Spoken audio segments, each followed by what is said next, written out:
welcome to EKTV. Today, a shallow magnitude earthquake was reported in Russia. The earthquake hits Russia today, 15 February 2022, 12 p.m. local time. US Geological Survey is the first agency to report this quake with magnitude 4.9.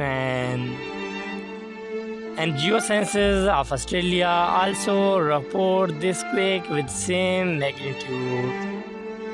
The exact magnitude, epicenter and depth might be revised next few hours or minutes. If you like our videos, then please subscribe our YouTube channel for more updates. Thanks for watching.